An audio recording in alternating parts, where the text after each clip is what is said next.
ကျေးဇူးတော်ရှင်ရတော်ဘုရားပြီးတော့လူစုပေါင်းရောက်ရှိနေတဲ့ယဟန်တန်ဃာတော်များများနဲ့တကွာယောဂီပရိသတ်အပေါင်းတို့ကမသိနားမလည်တာလေးတွေကိုအဖို့ထုံးဖြစ်နေတဲ့အတွက်ရှင်ဘုရားထံမှဖြေကိုနိဗ္ဗာန်ကိုရည်မှန်းလျက်ဆက်လက်ပြီးတော့ကျင့်သုံးနိုင်ခြင်းကပြီးတော့လူရပါတယ်ဖေ။ထို့ကြောင့်ထိုမေကွန်းရှင်များကိုသာပြီးတော့က၎င်းတို့၏စာကိုမေကွန်းကိုဖတ်ကြားရှင်ပြားကိုပြောက်ထားဝင်ပြုပါဗျာ။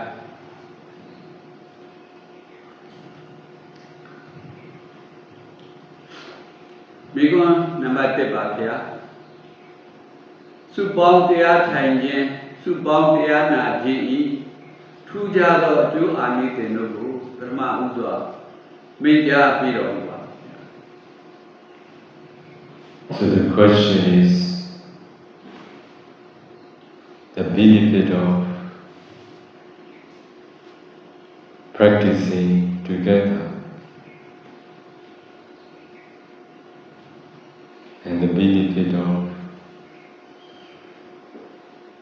listening the Dhamma. Yes, true. Together. Would like to know the benefit of practicing together and the benefit of listening the Dhamma together. Kamta Tamwa Prajan Yajasa Payu Khom Patipa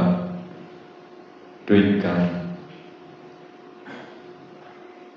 Le Payu Khom Phang Tham Duikan.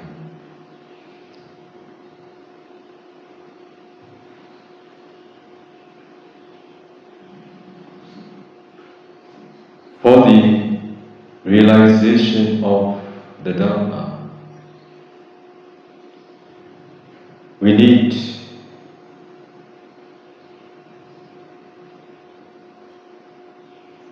the support of fellow practitioners who are engaged in practicing. Purchase rule and in time deep in Kwampinjin. Rao Dong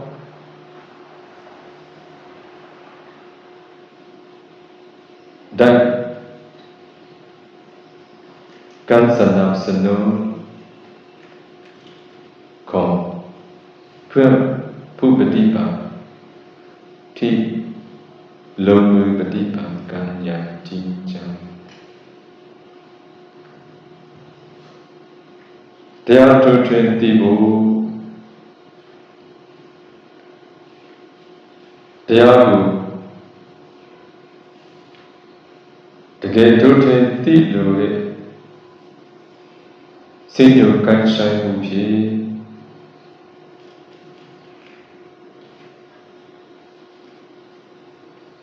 ကိလေသာအပြစ်ကိုမြင်လို့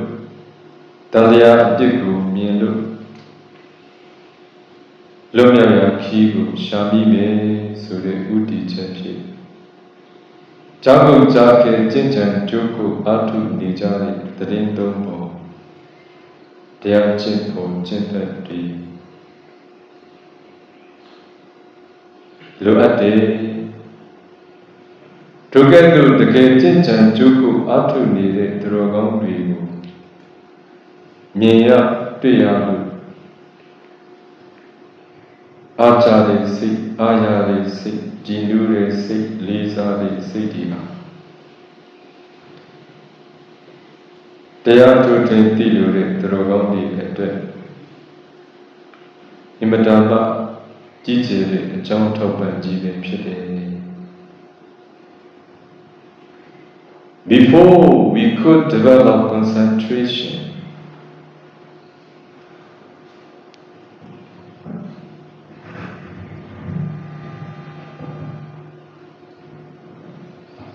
before we could develop concentration.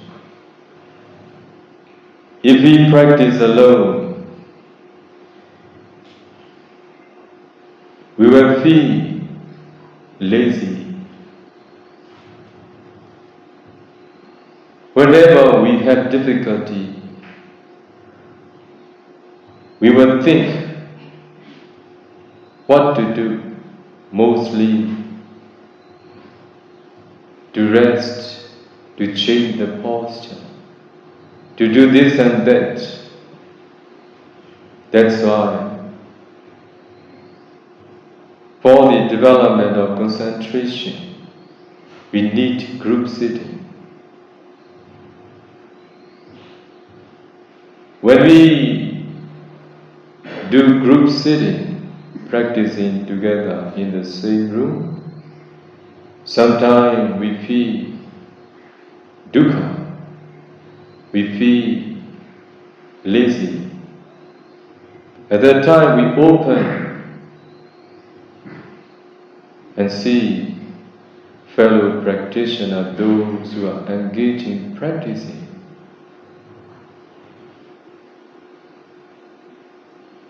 It is a motivation for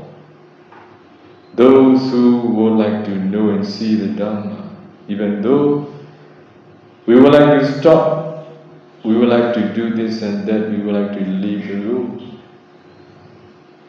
our mind change. Closing the eyes, we continue practicing meditation. That's why this is really necessary for those who would like to firstly develop concentration to know and to see the truth, the Dhamma as they really are. สมมติว่าถ้าเราเริ่มปฏิบัติในห้องของตัวเองลงมือปฏิบัติแต่ว่ายังไม่คุ้นเคยกับอารมณ์กรรมฐานไม่มีความเข้าใจในการกำหนดรู้อารมณ์มีประสบการณ์ต่างๆที่ไม่ดีเป็นทุกข์มีฟุ้งแล้วก็บางทีก็ขี้เกียจถ้ามีความลำบากถ้าไม่เป็นสุขเป็นทุกข์ในการปฏิบัติแล้วก็ถ้ามีฟุ้งแล้วก็ถ้าเบื่อเราหาทางง่ายๆเพื่อจะพักหรือเพื่อจะทำอันนี้ทำอันนั้นออกไปเดินจงกรมไม่มีการสนับสนุนของเพื่อนพระภิกษุหรือเพื่อนผู้ปฏิบัติที่ปฏิบัติด้วยกันถ้าเราปฏิบัติในห้องเดียวกันรวมการปฏิบัติถ้าเราประสบสิ่งที่ไม่ดีมีฟุ้งมีทุกข์แล้วก็มี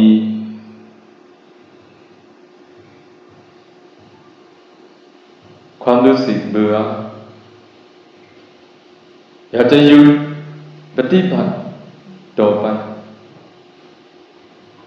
เปิดตาลืมตาดูเห็นว่าเพื่อผู้ปฏิบัติที่ปฏิบัติอย่างจริงจังอย่างสงบอย่างเงียบสงบเห็นแล้วเป็นกำลังใจหลับตาแล้วก็ปฏิบัติต่อไปโดยนี้เพื่อจะสามารถรู้และเห็นธรรมที่เป็นความเป็นจริงเราต้องฝึกจิตของตัวเองเพื่อจะสามารถเจริญสมาธิ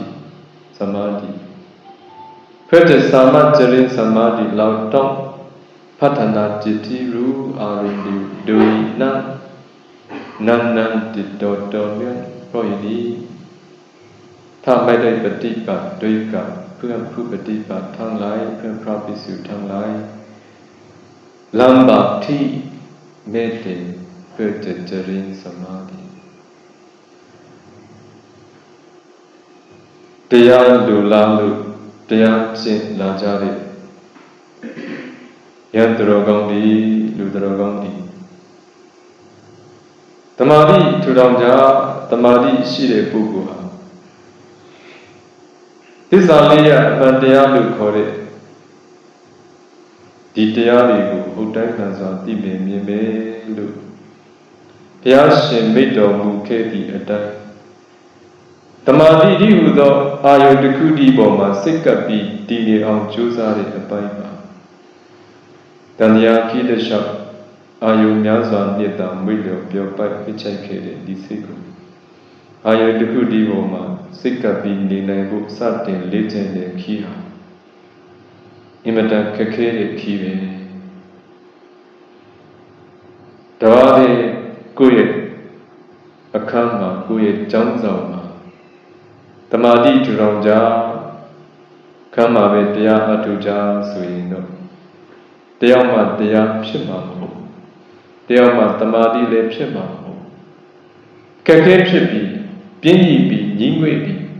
ဟိုတွေးဒီတွေးတွေပေါ်ပြီးမကျင်တတ်စရာကြီးကြည်နူးစရာကြီးတွေ့ပြီးဆိုရင်အဲ့ဒီအာယုန်တွေအဲ့ဒီဖြစ်စဉ်တွေနောက်ကိုလိုက်ပါရင်းနဲ့နောက်ဆုံးကြတော့ပြင်းကြီးညီးငွေ့ပြီး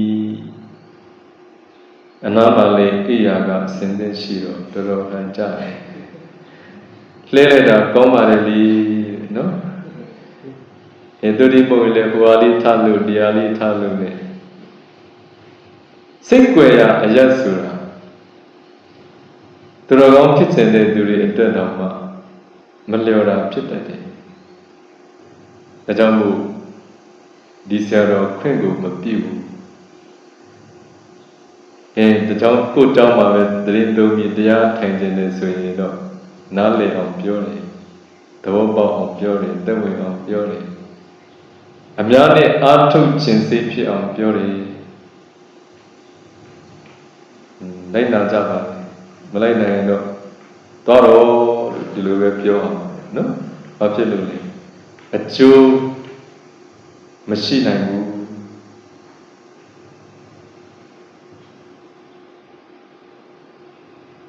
အဲ့တော့အတူတကွတရားအထုကြပြီကျုံဆုံရသတိဖြစ်တဲ့ဟိုဒီအတွေ့အကောင်းအဆိုးအာယုအမျိုးမျိုးအာယုကမ္မထမ်းဆိုတဲ့ကမ္မထမ်းအာယုမှာတင်ပေးနိုင်တဲ့စိတ်အားနည်းတယ်အလုံးသိမတတ်သေးဘူးဝိရိယများတယ်တတိအားနည်းတယ်သန္တတအားနည်းတယ်တဏှာတဏှာွယ်ထိုင်တော့ကာယကဒုက္ခဖြစ်တယ်တခါတည်းစိတ်တတ်ကြတယ်ခါတည်းလည်းညီးငွေတယ်ပြင်းရည်တယ်မျက်လုံးပိတ်ရာကနေအပြင်ထွက်ပြီးတော့လမ်းလျှောက်လိုက်တာကမှကောင်းမယ်ဆိုမျက်လုံးဖွင့်လိုက်တာဒီနာကတရားကျင့်ဖို့ကျင့်ဘက်တွေကကြားဖို့ကြားခင်းနဲ့ငြိမ်ငြိမ်သက်သက်မလုံးမရှက်ဇံဝင်စားပြီးနေကြတယ်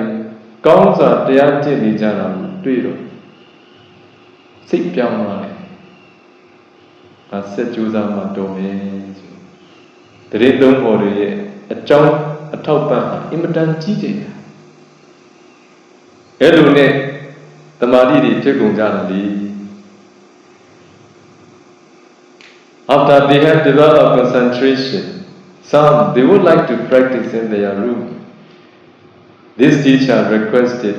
those disciples, no, please meditate in the room. It will be for the aspiration, motivation for newcomer. Because of seeing such practitioners, those who are sitting quietly, continuously, with comfort, it becomes motivation for those who see. That's why they should continue practicing together with all the others, like they are coming as a beginner here. Because of seeing those who are practicing well, it becomes aspiration for them. มีผู้ที่สามารถเจริญสมาธิได้อย่างดีแล้วบางทีก็อยากจะปฏิบัติในห้องส่วนตัวหรือในห้องปฏิบัติห้องอยู่ห้องพักของตัวเองอาตมาก็แนะนำปฏิบัติด้วยกันแม้แต่ตัวเองสามารถปฏิบัติต่อไปในห้องอยู่ของตัวเองแต่ผู้ที่มาใหม่ผู้ที่มาฝึกใหม่ๆถ้าไม่ได้เห็นผู้ที่สามารถปฏิบัติได้อย่างดีไม่มีกำลังใจเพราะนี้เพื่อจะสามารถนำผู้ปฏิบัติที่มาใหม่ๆเพื่อจะสามารถปฏิบัติได้อย่างจริงจังให้มีตัวอย่างที่ดีต่อผู้ที่มาปฏิบัติกันก็ให้ปฏิบัติต่อไปอย่างนี้อาตมาดูแลลูกศิษย์ทั้งหลายเพื่อจะช่วยกันสามารถฝึกจิตของตัวเองเพื่อจะรู้และเห็นธรรมที่เป็นความเป็นจริงตมาที่ก้องစွာတူထောင်နိုင်လို့တမာတိချမ်းသာစံချမ်းသာဖြစ်ကိုစောင့်ရှောက်နိုင်ကြပြီဖြစ်တဲ့သူတော်ကောင်းတွေကကိုယ်အခန်းထဲမှာအာထုတ်ရင်လည်းရလောက်ပါရဲ့